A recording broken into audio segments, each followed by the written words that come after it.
আপনাদের ভূমিকা হবে এদেশের প্রতিটি জনগণের চাওয়ার আলোকে আপনারা জনগণকে সাথে নিয়ে ভোট কেন্দ্রে পাহারা দিবেন। কোনো প্রার্থী যেন আপনাদের আইনকে উপেক্ষা করে তাদের এজেন্টদেরকে কাজে লাগিয়ে শুধুমাত্র তাদের ব্যালট বক্সে তাদের বাক্সের ভিতরে ভোট পড়বে সেই সুযোগ দিবেন না। আমরা লক্ষ্য করেছি এখনো মাঠে অস্ত্র রয়েছে।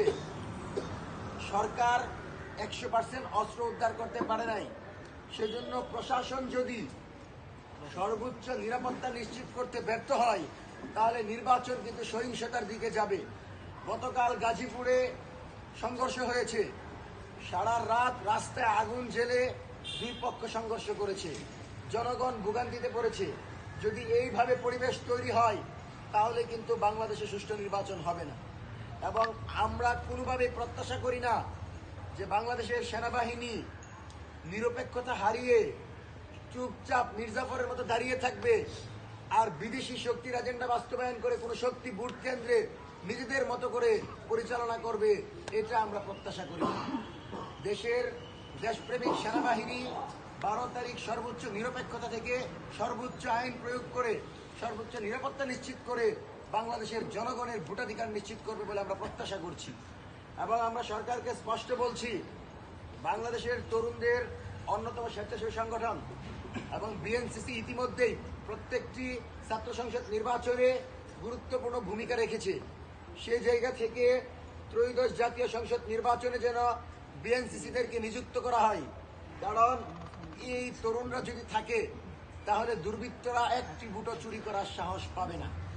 সুতরাং তাদেরকে যদি না দেয়া হয়, আমরা মনে করি সরকার এমন একটা ইঞ্জিনিয়ারিং করতে চায় যে বিএনসিসি তরুণরা থাকলে সেটা তারা করতে পারবে না। আপনারা দেখেছেন যে গতকাল মোবাইল নিষেধাজ্ঞার ব্যাপারে আমরা যখন কথা বলা শুরু করেছি, যখন বাংলাদেশের জনগণ জেগে উঠেছে, তখন এই কমিশন ঠিকই প্রত্যাহার করেছে। অর্থাৎ ঠেলার নাম বাবাজি। তারা জানে যদি মোবাইলে জনগণ ভোট কেন্দ্রে নিয়ে যায় তাহলে তারা যদি চুরি করতে চায় সেটা বাংলাদেশের জনগণ জেনে যাবে। তারা যদি ইঞ্জিনিয়ারিং করতে চায় তাহলে জনগণ জেনে যাবে।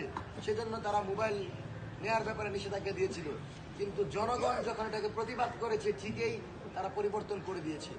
সুতরাং আমরা মনে করি বিএনসিসির ব্যাপারটিতেও সরকারকে গুরুত্বের সাথে বিবেচনা করতে হবে এবং এর কারণে যদি কোনো ইঞ্জিনিয়ারিং হয় পরবর্তীতে সরকারকে আমরা স্পষ্ট দায় দিব যে আমাদের কথা ছিল বিএনসিসিদেরকে নিযুক্ত করেন যারা স্বেচ্ছাসেবী, কোনো দলের না, নিরপেক্ষ জায়গা থেকে বাংলাদেশের জুলাই স্পিরিটকে ধারণ করে সবার ভোটাধিকার প্রয়োগের ব্যাপারটি তারা নিশ্চিত করবে। সেজন্য আমরা আমাদের এই জায়গা থেকে স্পষ্টভাবে বিএনসিসিকে নিযুক্ত করার দাবি জানাচ্ছি। পাশাপাশি সরকার যতটুকু বিচার করতে পেরেছে, সংস্কার করতে পেরেছে, আমরা সরকারকে ধন্যবাদ জানাই।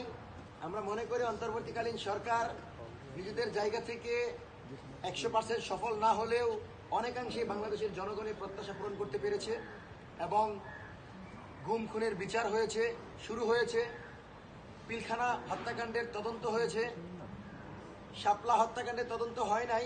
আমরা মনে করি পরবর্তী যে সরকার আসবে তারা সে তদন্ত করবে। সেই জায়গা থেকে আজকে অফিসিয়ালি আমরা অন্তর্বর্তীকালীন সরকারকে ধন্যবাদ জানাই।